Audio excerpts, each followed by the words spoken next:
In this video today, we're going to talk about why I believe that Bitcoin will succeed. And I believe that Bitcoin will succeed for a number of reasons. I believe that it is inevitable that Bitcoin or cryptocurrency will succeed. But I don't mean any cryptocurrency. Any cryptocurrency that is part of a decentralized blockchain where no individual controls the blockchain. That's the beauty of Bitcoin.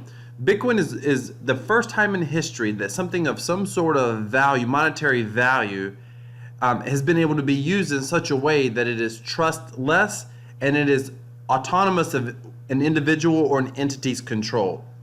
If you think about it today, by the way, stay tuned for me. I've got so much stuff I'm going to talk about. We're going to be looking at videos from Glenn Greenwald, Joe Rogan, Edward Snowden. We're going to be talking about. If you have ever seen anything on my channel, or if you've ever seen my playlist about Bitcoin going to $1 million and why I believe that Bitcoin will be worth $1 million, then this is going to be in the same vein of why I believe it is inevitable that Bitcoin will succeed. In fact, I'll go ahead and put my video or the playlist for Bitcoin to 1 million either right here if you're on a desktop up in this corner, or down here if you're on a mobile device. But I'll go ahead and do that.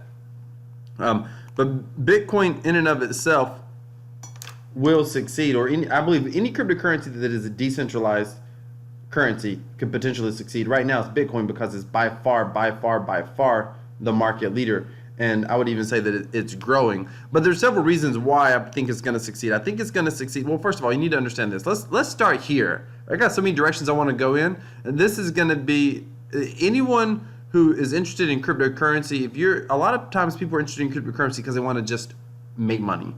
Well, if you want to make money, this isn't financial advice, but you better understand the fundamentals. And you need to understand, here's what's interesting. I actually believe that the population that is the most interested in cryptocurrency right now really is millennials. Everyone that is under, say, 30 years of age, 35, 30 years of age, that's the people that are the most interested in cryptocurrency.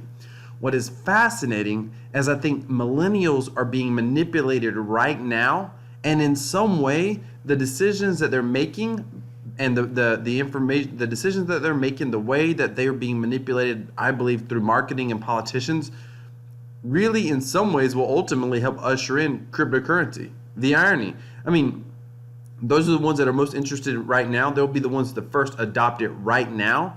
And I'm planning to do a whole video on what I think the path to mass adoption, because I believe that Bitcoin, we'll say Bitcoin for now because it's the cryptocurrency leader. I believe that Bitcoin will ultimately be mass adopted, and I don't think there's literally any way to fully stop it. It's possible that it doesn't happen, but my personal convictions, my personal belief is that it will be adopted by the masses as a primary universal currency worldwide.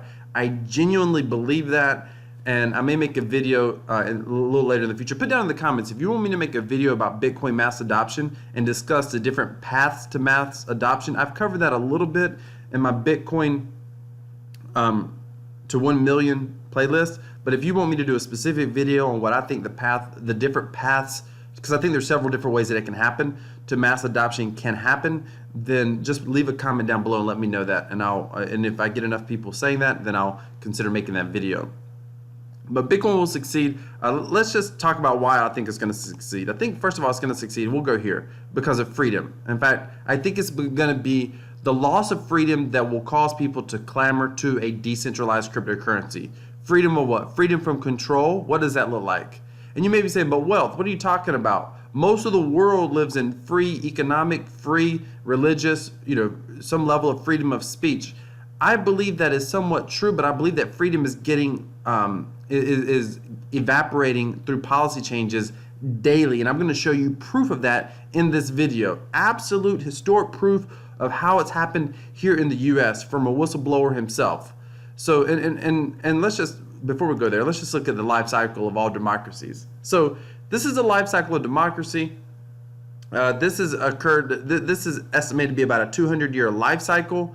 The U.S. is one of the longest running democracies, but you can see this if you look at the Roman Empire. You can see the same life cycle happen if you look at slavery in America. You can see the same thing happen as the birth of America. Why did America even occur? If you can just look at the revolution and kind of see, because that's the path that we're on now, and the whole birth of the American democracy. So It always occurs through bondage, rule of men, one population ruling another population. And the ones who are being ruled over oftentimes cling to faith, some sort of spiritual faith. Again, it is clearly stated that America was founded on Judeo-Christian principles. Why? Because many of the founding fathers had strong faith because they were coming out of this time period. So clearly a strong faith. You can look at the African American community. Many are people of faith, and they have a strong faith in that community. Why? And if you look back to early African American slaves, it was a strong culture of individuals with strong faiths, leading to great courage. Look at early revolutionary leaders. Look at early Roman leaders. I mean, heck, you can even go all the way back to the birth of the Ottoman Empire. The individuals who are legendary in their own right, great courage that they had, risking themselves, risking life and limb, and all fighting for some sort of liberty, freedom from control, freedom from some sort of tyranny. I think about the movie coming out, talking about Harriet Tubman. I plan to watch that movie, but it's a movie of great courage. It's incredible. Think back to the whole story of William Wallace, the Braveheart movie. You know, that courage, that was coming from out of bondage. You know, he was fighting for something important. Great courage he displayed, all the way to liberty. So once there's freedom, there's some sort of liberty that occurs. New freedoms are enjoyed. You know, rule of laws are created, all the way to abundance. And again, America follows this perfectly, all the way to abundance. You know, where there's, you know, overall good economies, and people, you know, become more wealthy, if you will. They have things, you know, and they have individual rights and freedoms. To complacency. I've got a great story about complacency. When I was in college, an old high school friend of mine had come home and visited. In fact, he'd moved home. And he was in the military. And he said something, I'll never forget it. Back then, my entire life growing up, we'd never known any wars. Desert Storm happened when I was young in school, but that didn't last very long. But we had not, you know, I'm young enough that I wasn't alive during the Vietnam War. I don't believe at all. No, I wasn't alive during the Vietnam War, so it wasn't anything that I knew of. So I had never known America really at war. And I can remember when Desert Storm happened, and that thing lasted for like a few months. I can remember people in my church and in my community, in my neighborhood, being extremely concerned. And I couldn't even understand the concern because I had nothing to relate it to. But they remembered a war. They remembered Vietnam. So when they heard Desert Storm, you know, troops going to war, I think some of them, their minds went back to that. Of course, it didn't last very long.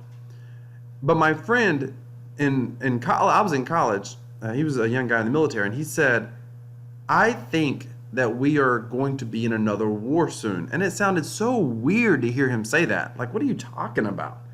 And I said, man, what are you talking about? Why are you saying that? And he said, you need to understand, we have been basically 20 years a nation of peace. But American history shows that every, 15 to 30 years, there's some sort of a conflict in the world. And we get dragged into some sort of war. Something's going to happen. It's too quiet. It's too eerie. And I said, man, are you I know you're in the military. Are you rooting for war? And he was like, absolutely not. Like, I'm not one of those guys that's gung-ho ready to go on the battlefield. He said, I want to protect my country's freedom. That's why I'm in the military. He goes, but I'm not trying just to go to war. I'm fearful of the casualties of war, what happens to people in war. I have a healthy fear, respect for that. He said, I'm just telling you, we've been quiet for too long. The irony of that is, when 9/11 happened, I was actually in college, and I remember calling him. When I heard about it, I rushed and I found a TV. I'm sorry, I was watching TV, but I left there and I kind of went off, and I was actually in class, and I actually kind of snuck out, and I went and got my phone, and I had a cell phone back then, and I called him, and he used to work second shift. I remember I was like, hey, I left the voice. I was like, hey, I don't know where you're at. Don't know if you've seen the news. Don't know if you're asleep right now, but you've got to get up. Your predictions are true.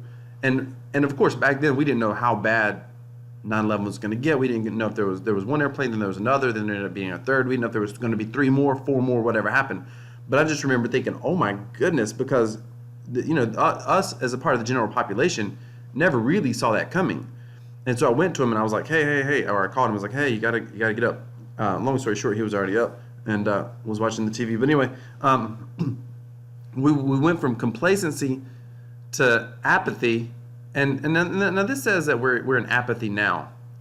I don't know how old this actual screenshot is. I think we're beyond apathy. I think we're closer to dependency now. And when you hear things like universal basic income, when you hear people talking about looking to be dependent, I want universal basic income. I want someone to pay me because my job is going to be stolen by a robot. And you don't ever hear people talking about how can I innovate?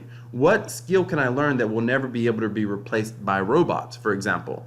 And people aren't thinking about that. They're not thinking about personal or what can I learn to survive in a robotic society. Instead, there's more of a movement. The louder voices are the voices of universal basic income. We need something. And anytime you become dependent on someone, you ultimately set yourself up back for bondage. Why? Because you need what they can give you, and ultimately the people who you need it from have control over you. There's another quote that says, every great democracy fails when the citizens believe that they learn that they can vote themselves something for nothing out of the treasury. And that's happened here largely in the U.S. I heard someone say the other day, they said, listen, did you hear there's this movement going on where they want to give moms in America more maternity leave and potentially dads as well. And I got a buddy of mine who lives in Eastern Europe, and it's a very small country, post-Soviet country in Eastern Europe. And, one of the things, he travels here for business often, and when we talk, one of the things that he can't get over is he's like, it's just wrong that America doesn't give you all more leave for maternity leave. And one of the things that I have said to him, and I said to this person just a couple days ago, I said, listen, I think that's a great idea. Like, I think that's good. I think, moms and dads should be able to take more maternity leave. But the question is, who's responsible for paying for it? Because our government already can't afford it. We're already in debt. We're already setting ourselves up but again, people say it's a good idea. The government can pay for it. But there's no accountability to that. And what happens is the government ends up inflating our money away. And right now we're in a system where people don't care about long-term impact. All they care about is today. Yes, I want UBI. Yes, I want you to raise minimum wage. Yes, I want you to pay me more. Even though the government can't afford it. Yes, I want health care for everyone. I'm not against these things on their surface. The question is, who pays for it? When the answer is the government can pay for it. The government can pay for it. Let me explain something to you. The government can pay for it as long as they keep printing money. And when they keep printing money, the money that you're working for is not worth as much. And that's where I believe that millennials in particular, because here's the thing, how come this isn't taught in college? How come in school? We go to school for 14,000 hours. 14,000 hours. And there's very little teaching on financial responsibility. If there was, America would not lead the way in some of the highest levels of credit card debt. Yet, we have some of the highest levels of credit card debt. There's nothing about financial responsibility, and part of that is the nature of the system. If you've ever seen the documentary Money as Debt, you should need to go watch it. If you've never seen that documentary, then you don't understand that that's how our current system is set up. Our current system is set up that debt has to exist. In fact, speaking of wars, right after 9/11, and we're going to go into some of 9/11 and what happened there, because I think that it shows where our freedoms are getting taken away, and I believe that it's ultimately we will see bondage again. I don't know what it looks like. Do I think that we're going to all be, have slave masters and they're going to be cracking a whip over us literally speaking? I don't know. I don't think so. I think it's probably going to be more of a peasant servitude type. I believe that you're going to be working so hard and you'll be taxed so high, and then what you're working for isn't going to be worth anything. It's going to be kind of like Venezuela, where everything's going to be inflated away. What you actually get to keep isn't going to be worth your dollars, or your money that you get to keep is not going to be worth a whole lot. I believe we're headed to that. I believe what may stop that is going to be a move to cryptocurrency. I believe that that's possible. How long does this take?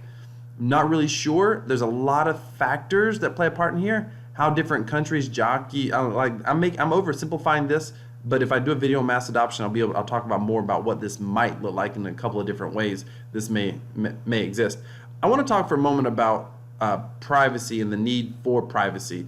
And I want to talk specifically here. I want to show you this video here on Glenn Greenwald.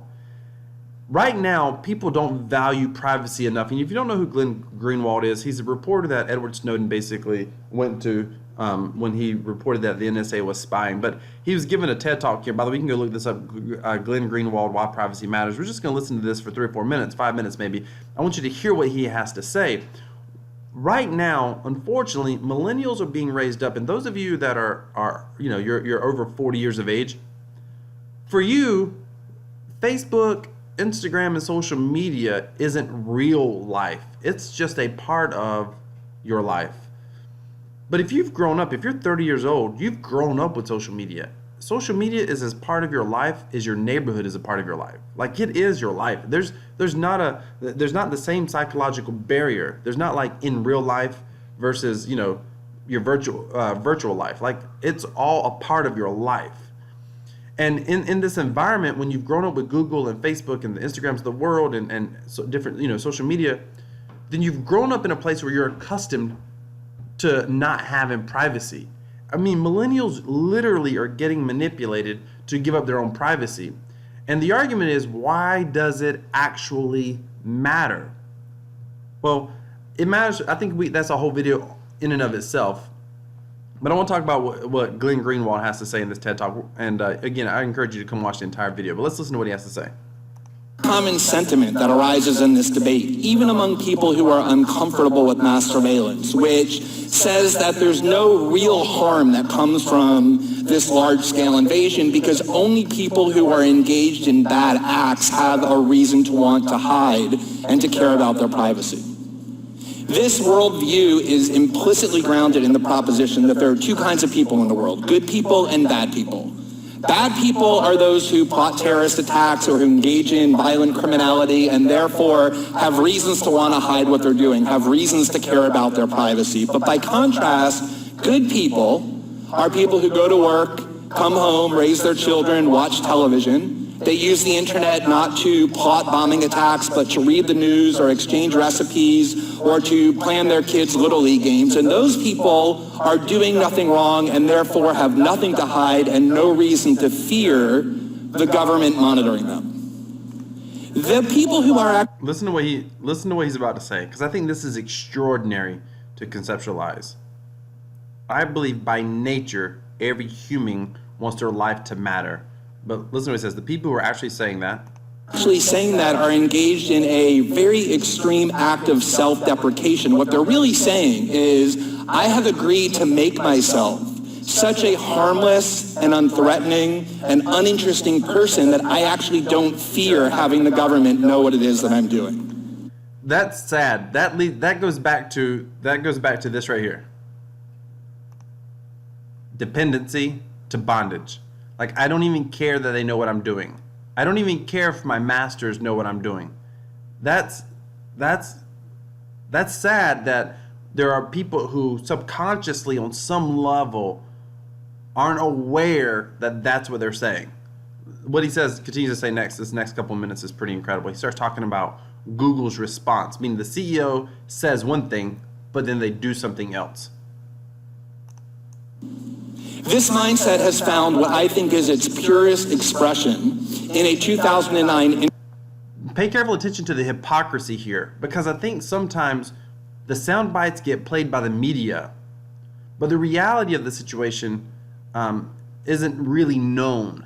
And I think what he says here is so important, because I think that people who say things like, I don't have anything to hide, so why does it matter? Nobody wants to be inherently a bad person. So I think that seems to make sense. So people repeat it, and they repeat it enough till they begin to believe it, but they don't fully understand what they're embracing. And here he's talking about some of the smartest guys in the room, the CEO of Google, for example, and what he says, but then what does he do in his own life? And how does he respond to privacy in his own life. And I think that's extremely telling. And I think it's important for us to realize that, because we are being manipulated if we're not paying attention to what's going on around us objectively. Interview with the longtime CEO of Google, Eric Schmidt, who, when asked about all the different ways his company is causing invasions of privacy for hundreds of millions of people around the world, said this. He said, if you're doing something that you don't want other people to know, maybe you shouldn't be doing it in the first place. Now, there's all kinds of things to say about that mentality. The first of which is that the people who say that privacy isn't really important, they don't actually believe it. I want you to hear that. They don't actually believe it. So why would they say it? And he's going to show you proof that they don't believe it. But the reason they say it is because it's bad for their business. You can't be the CEO of Google, which literally tracks everyone online, which is tracking that you're watching this video right now, which is tracking that I'm making this video online right now. You can't be Google and say, well, that we care about privacy, or I care about privacy. It's bad for your business. The hypocrisy is unbelievable, but he doesn't actually believe it. And the way you know that they don't actually believe it is that while they say with their words that privacy doesn't matter, with their actions they take all kinds of steps to safeguard their privacy. They put passwords on their email and their social media accounts. They put locks on their bedroom and bathroom doors. All steps designed to prevent other people from entering what they consider their private realm and knowing what it is that they don't want other people to know. The very same Eric Schmidt, the CEO of Google, ordered his employees at Google to cease speaking with the online internet magazine CNET after CNET published an article full of personal, private information about Eric Schmidt, which it obtained exclusively through Google searches and using other Google products. Think about that. He was so ticked off by the private information leaked by him, basically through public Google searches and Google products, that he didn't want CNET, he didn't want his employees talking to CNET. Like, that's insane. I encourage you to come watch this full interview. It's really, really good. It's a very fascinating interview. But the question comes into, how does our privacy get eroded? Because, we have a right to privacy, sort of, kind of, but it's important to understand how changes occur in our society, because a lot of people believe, like, we live in America, or you live in, Germany, or you live in the UK, and you really believe that you have these certain rights, and I don't know, I can't speak for everyone, but for me, I was really naive to the idea that rights could or were actively being taken away from me that I wasn't aware of.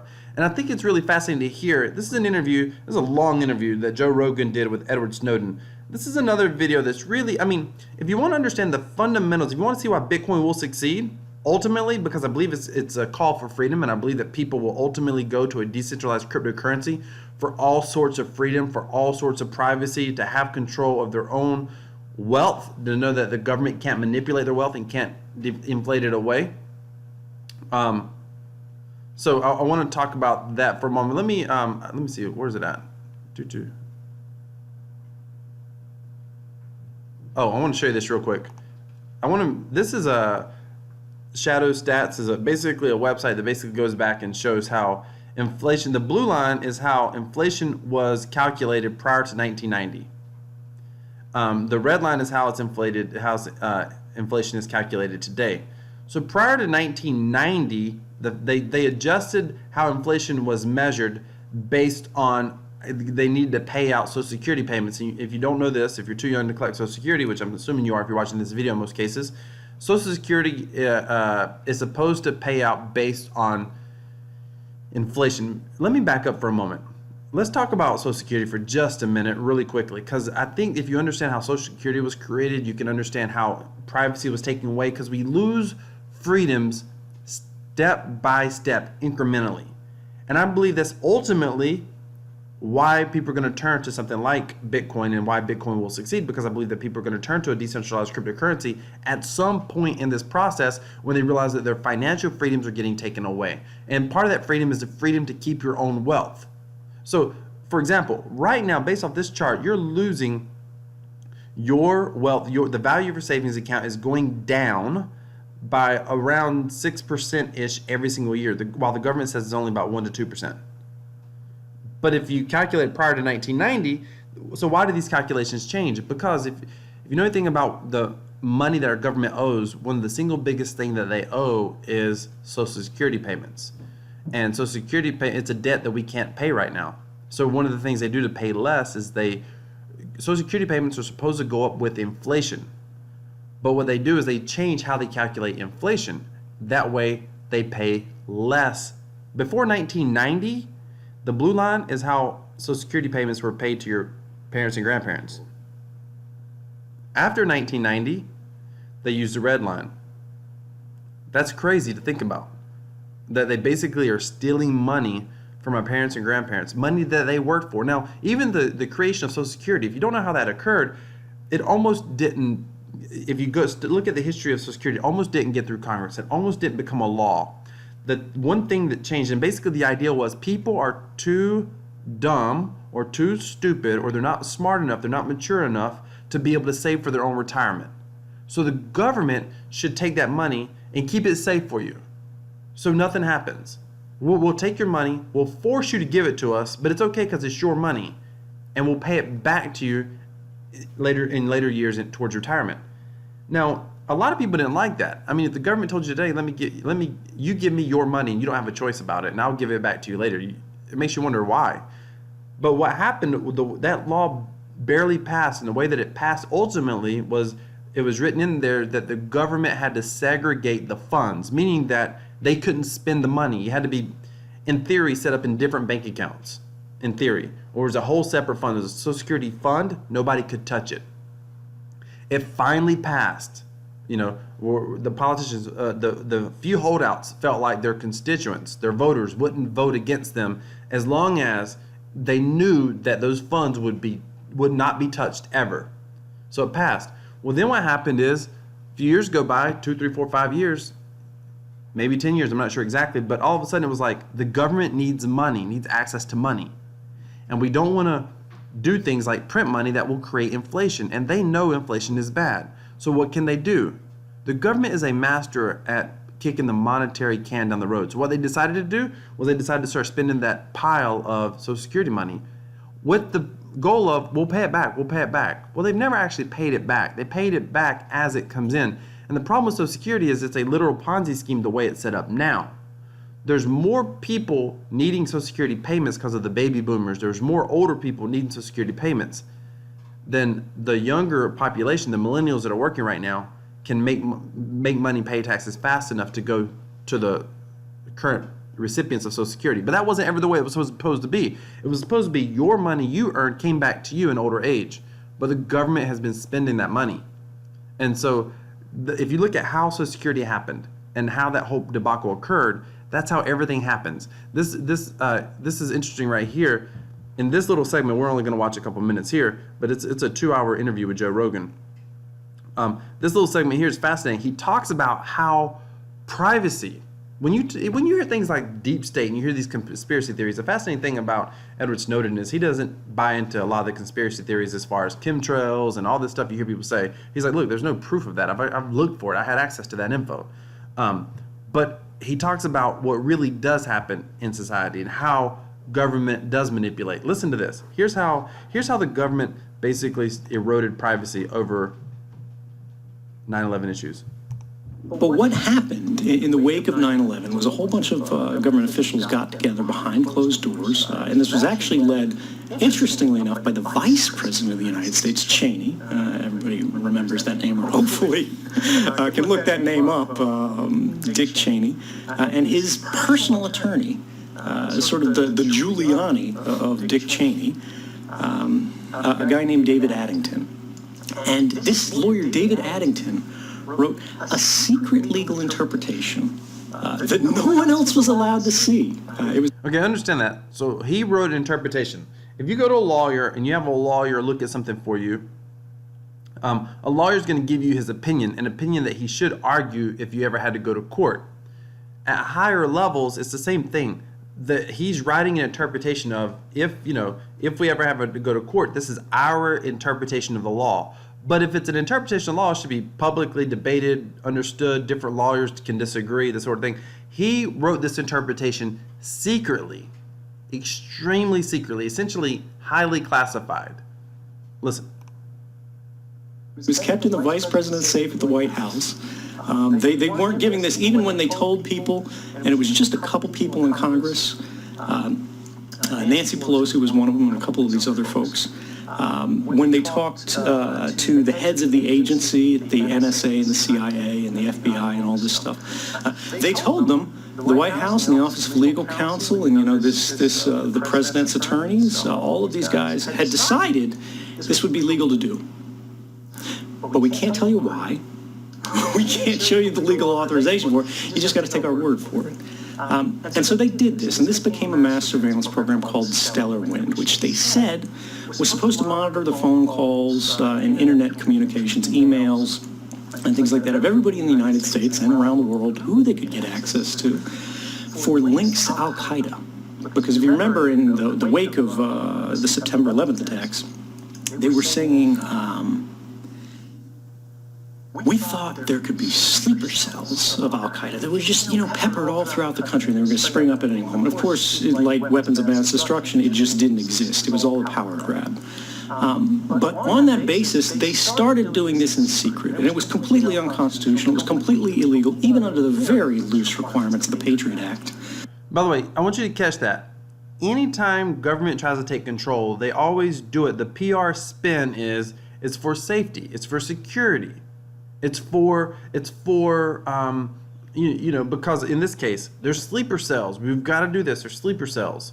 And they're going to spring up everywhere. And it didn't actually happen in the way that they said it was going to happen. But that was their justification.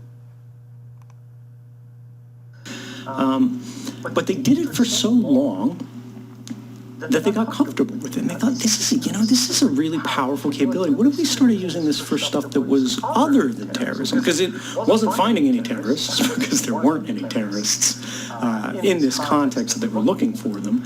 And the ones where there were terrorists, the program wasn't affected, because these were guys in Pakistan that weren't using email and phone calls. They were getting on a moped with their cousin, who was a courier, who was bringing a letter to his guy, who runs the food stand or whatever.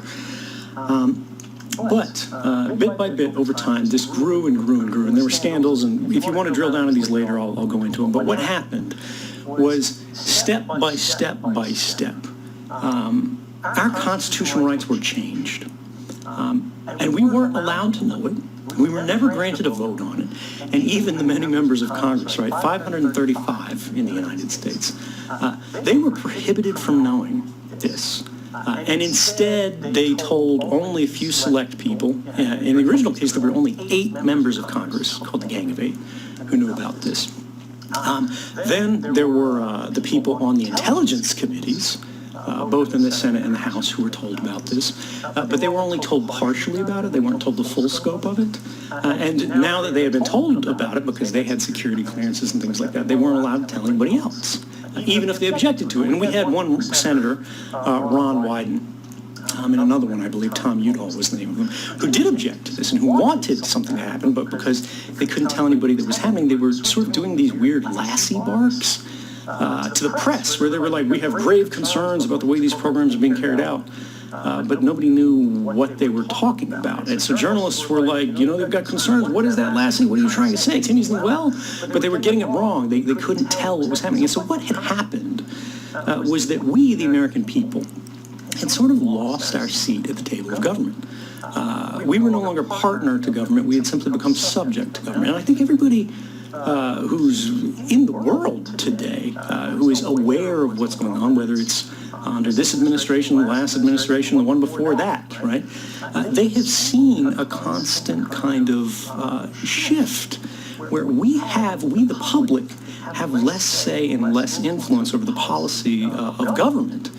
With each passing year, there's kind of a new class that's being created, a government class, and then the public civil class that are held to different standards of behavior. And when we start talking about leaking and whistleblowing, this becomes even more clear. And so, what I did was I wanted to clarify that kind of Lassie bark. Okay, you can go watch the full video if you want to see what he did. What he just said right there was very interesting, and I find this disturbing. Currently, again, I believe that millennials are being manipulated, and I keep pointing to millennials because really they're the most excited about the possibilities of cryptocurrency right now, but they're getting manipulated because most millennials feel what he was saying. There's a class difference. There's a class difference. Now, unfortunately, the class oftentimes just gets painted really black and white, like it's rich and poor, or old and young, old and young. But the reality is, I believe it's really the political class or the ruling class and everyone else. But unfortunately, right now, a lot of millennials are looking for the person who's claiming, oh, yes, government needs to do more for you. Say the Bernie Sanders, for example. The problem with government needs to do more for you is it creates a dependency upon the government. Having government do more means that government has more control, meaning that you rely on government more often, which means that government just simply gets more powerful. I want to say this real quick before I get too far away from this Glenn Greenwald thing. The whole thing is fascinating. It's only 20 minutes long, but just to give you an example, come down here.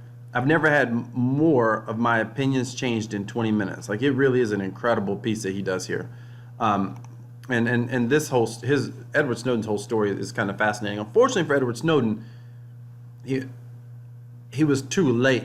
Like, people didn't care. Right now, again, it comes back to this right here, this apathy. Let me tell you something. Many of you, if you are older than a millennial, and the older you are, the more you know this.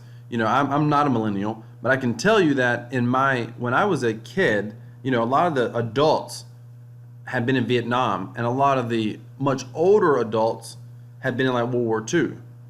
And freedoms were a big deal, and having government not encroach on your freedoms are a big deal. Like, such a big deal. Like, I remember being part of a youth boys group, and I remember that we were learning about the flag and how to honor the U.S. flag.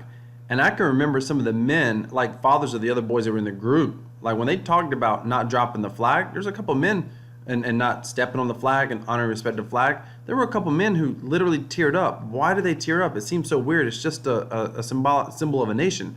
Well, they teared up because it was reminders of them of a war they were in when they, at 18, 19, 20 years old themselves, saw their own brothers in arms, their own friends, their own soldiers get killed trying to fight for what they felt like was freedoms for that flag, what that flag stood for. So they were so emotional about that. But that is a generation and a half gone now. Like, people don't see that and don't appreciate it. And again, this complacency and this apathy sets in, and it just happens. I promise you, if Edward Snowden would have came out, 40 years ago, and talked about there's proof that the government is actively spying against you without a warrant, there probably would have been demonstrations on the streets. I mean, it would have been crazy. But unfortunately, when he came out, nobody actually cared because we're already in this apathy stage. So I'm probably moving towards a dependency. I want to talk about why cryptocurrency will succeed. And I think that this is a great video, and I'm not going to watch this whole video either, 14 minutes, but I've got a couple spots I want to look at. This is about why Facebook's Libra cryptocurrency is in trouble. Now, I am no fan of of Libra as a currency. Why? Because it's not a true decentralized blockchain. It is still controlled by an entity. However, one of the paths to mass adoption would be there, and there's about four, probably, I would have to sit here and mark it out, write it out, but there's probably 3 to 5 paths that would lead to mass adoption, the way that I see it. And again, I can do a whole video on that. But this video here done by CNBC, why Facebook Libra cryptocurrency is in trouble, this right here really shows the great lengths for central banks to remain in control, for governments to remain in control of issuing currency, and what could happen with the Facebook's cryptocurrency if another entity attempted to gain cryptocurrency. And even though Facebook's trying to do everything as according to regulations, everybody argues for regulations in crypto, regulations in crypto, regulations in crypto. Yeah, you keep arguing for regulations in crypto, it might be illegal for you to even own it. It doesn't mean they could stop you, but it could be illegal for you to own it. So it's really fascinating to watch some of what's said in this video. So we're going to look at it together. But before I do that, I want to talk about the best way to own cryptocurrency. I think everybody should be using it is the CryptoTab browser. I use this browser. I'm making a little over 10,000 Satoshi per day right now because I have a lot of referrals. I have several videos about the CryptoTab browser on my channel, and I talk about getting referrals. And if you click down on the email link down in the bottom of this video, and in the description, you'll see the cryptocurrency passive strategy newsletter. If you subscribe to that newsletter, I'm going to be putting out some more content about using the CryptoTab browser and getting referrals. It's totally for free.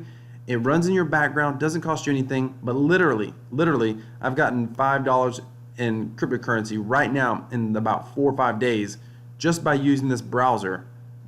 I've been using it the whole time. I'm recording this video on it right now. And it's mining cryptocurrency in the background. And yes, it pays. I'll just show you real quickly, then we'll get back to the video. Payment history. These are my withdrawals. My biggest withdrawal to date was here at over $300. But these are my withdrawals. Currently, I get about 10,000 Satoshis per day. But if cryptocurrency is adopted by the masses, does go through mass adoption, and it does succeed the way that I suspect that it will, those 10,000 Satoshis, which are worth roughly $1 a day, I'm earning roughly $1 a day just using a web browser. It didn't cost me a thing to do other than use the web browser and to refer other people to it. But at $1 a day, if I didn't have referrals, by the way, I'd probably get a couple, 1 to 2 to 3 to 4, less than $5 a month is what I would earn. But I would still earn that using the CryptoTab browser. But that's in today's value. If cryptocurrency succeeds, if Bitcoin succeeds, that's probably going to be worth, tens of dollars, maybe $10 a day, $20 a day, maybe $100 a day, to the same amount of Bitcoin, because the price of Bitcoin will go up if it succeeds. I believe everyone should be using the CryptoTab browser. All right, so let's get back to it. So I want to watch this video. Listen to what happens here. Nervous about Facebook getting into digital currencies. Libra could be misused by money launderers and terrorist financiers. Cryptocurrencies such as Bitcoin have been exploited to support billions of dollars of illicit activity. So that's the argument. The argument is, crypto can't succeed. By the way, that's Steve Mnuchin, the Treasury Secretary. Cryptocurrency can't succeed because it gets used. Because government can't control the currency. So it gets misused by, money launderers and terrorist groups and billions of dollars of illicit activity. The US dollar is the #1 instrument. Do you understand how stupid that argument is? The US dollar is the #1 instrument for money laundering and in some cases terrorist activity. The US dollar. But again, they put it on crypto, they could put it on Bitcoin. Remember, they will always paint it as a PR negative, and it's all about your safety and your security as a population. That's why we have to do this. That's why we have to control. Let's go here to, there's another section I want you to listen to. That means things like inflation and monetary policy don't influence its value. Instead, cryptocurrencies move with supply and demand and basic market forces, fear and greed. Bitcoin, for example, has a fixed supply. The total number that will ever be minted is hard capped at 21 million, and experts say that hard cap won't be reached for another 120 years. Facebook says all that volatility wouldn't happen with Libra because it will be backed by a bunch of currencies, effectively maintaining a stable price even when demand changes. I think Libra is being Okay. designed right now to be spent because it's a stable coin and it's pegged to a basket of currencies. Okay, so Libra is going to be pegged to a basket of currencies. Those currencies are under the control of central banks. Yet Bitcoin's value is based off simply market supply and demand. The irony is that is how economics was originally thought to be. Back in the day when it was just silver and gold, it was based on the supply and demand of silver and gold. The supply and demand of what people wanted, what they had, how much they were willing to pay for something. Yet they're saying that Libra is bad, the cryptocurrency is bad, like Bitcoin, because it can't be pegged to a US dollar. It can't be pegged to a currency that the government controls, which is why Libra will probably fail. What I like about Libra is Mark Zuckerberg has a strong vested interest and the resources to fight against, unfriendly regulations potentially. I don't think he's going to succeed. All right, let's listen to this. And that's a big reason why Libra's corporate backers began fleeing. Zuckerberg took heat from lawmakers looking for clarity. Given the company's size and reach, it should be clear why we have serious concerns about your plans to establish a global digital currency that would challenge the U.S. dollar. For the richest man in the world to come here and hide behind the poorest people in the world and say that's who you're really trying to help. You're trying to help those for whom the dollar is not a good currency. He's talking about the unbanked is what he was talking about. But this politician twists it. Now, I'm no super fan of Zuckerberg, but just be fair. I mean, he's twisting what he's saying. Zuckerberg was talking about the unbanked, those people who don't have access to traditional banking systems. Drug dealers, terrorists, tax evaders. He acknowledged the risk a digital currency. Okay. You're trying to help those for whom the dollar is not a good currency. Drug dealers, terrorists, tax evaders. They will always say cryptocurrency is bad because drug dealers, terrorists, and tax evaders. Let's keep going. He acknowledged the risk a digital currency like Libra poses, but also argued it could ensure the U.S. position as an innovative financial world leader. And that leads to one of the paths to mass adoption. All right, let's keep going. You can watch the full video on your own. I just want to make these talking points related to why I think cryptocurrency is going to succeed. And I want you to see that there's such a strong opposition to stifling the financial freedom that cryptocurrency allows. And it's important for you to see this. When people are like, again, so many millennials in the cryptocurrency space are, we want regulation, we want regulation. What they're saying is, we want good regulations that allow freedom, but they depend on government to provide that freedom. They depend on government to give that safety. And I mean the economic freedom, not the freedom to exist as a human being. I'm talking about just economic. They want government to give that economic freedom, and they want it to be done in a way that is fair and that is not manipulated. But unfortunately, the current economic system, the way it's set up, that can't happen. And these politicians really just make this case over and over again. Facebook's push into digital currency served as a big wake-up call for lawmakers and central bankers. It's pitting This is so awesome here. Keep how they even say it. It's a wake-up call for lawmakers and central bankers. But central bankers, why would it be a wake-up call for them? They don't actually make laws, do they? Or do they? Central bankers. It's pitting Facebook against the US and other governments, and Facebook is losing so far. In September 2019, France and Germany both agreed to block Libra. The government said no private entity can claim monetary policy, which is inherent to the sovereignty of nations. I agree with that, no private entity. But what about a third-party decentralized cryptocurrency? But they don't want the reason the governments don't like it is because the governments want to continue to control monetary policy. They want to be able to control. They want to be able to print money. They want to have that right. They want to be able to inflate and determine how inflation is going to happen. And they want to be able to do that, and that affects your independent wealth. A few weeks later, Libra began to lose its corporate backers. PayPal was the first company to leave in early October 2019. Days later, 2 senators on the Senate Banking Committee sent letters to the CEOs of Visa, MasterCard, and Stripe to express concerns over their involvement in the Libra Association. Senators Sherrod Brown of Ohio and Brian Schatz of Hawaii told companies to proceed with caution until Facebook provides more details on the risks posed by Libra. Do you think either two of these men are intelligent enough to understand what they're talking about, or were they told by, some central banker, hey, you need to let these companies know, these companies that back you, these companies that probably give to your election, you need to let them know these things? That's just food for thought. Like financing terrorism and disrupting the global financial system. Disrupting the global financial system. For who? For those of you who own the cryptocurrency, which would just drive the value of the currency up? Or for those who own the current economic system, the politically connected Wall Streeters?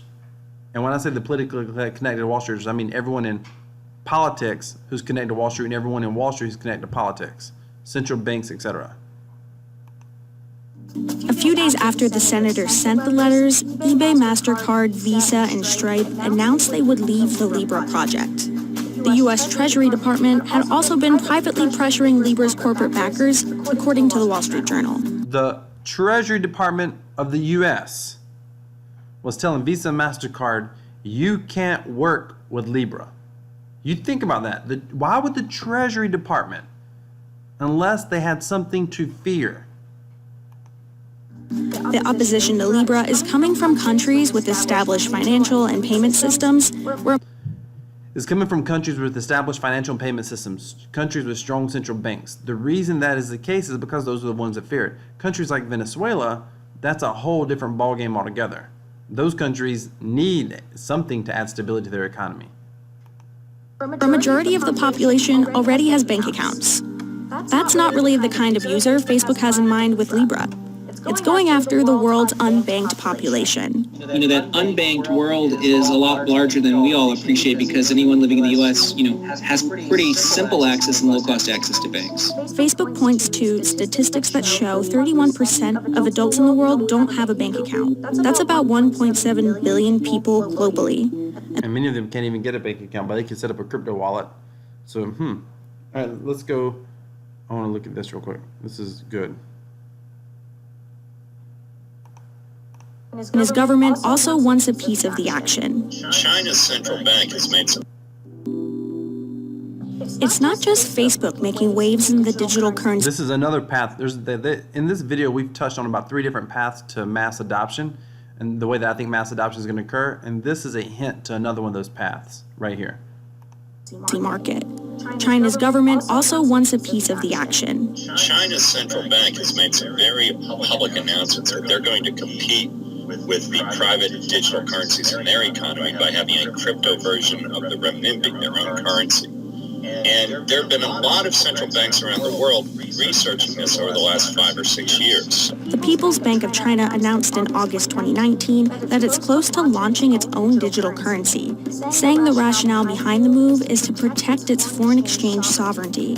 Some say the move would encourage the worldwide use of the yuan, the Chinese currency, and the deputy director of the People's Bank of China's payments department said this currency will have similarities to Libra and would be as safe as the central bank issued paper notes. Libra is really trying to mimic what has already occurred in China, where 2 social media companies, Tencent and Alibaba, have launched payment services that run very, very quickly and have begun to push aside the regular banks as sources of payments for people.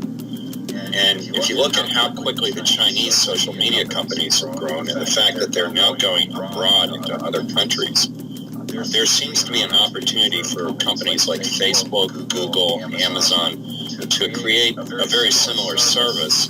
China's central bank plans to launch this digital token through a 2-tier system where both the People's Bank of China and commercial banks would be legitimate issuers. Notice that's the problem with the yuan, this digital currency from China. They will be the ones issuing the currency. That's the issue with the U.S. dollar. The Federal Reserve Bank essentially, through credit and et cetera, issues the currency, helps create the currency by setting monetary policy. That's the difference. No one can issue you a Bitcoin.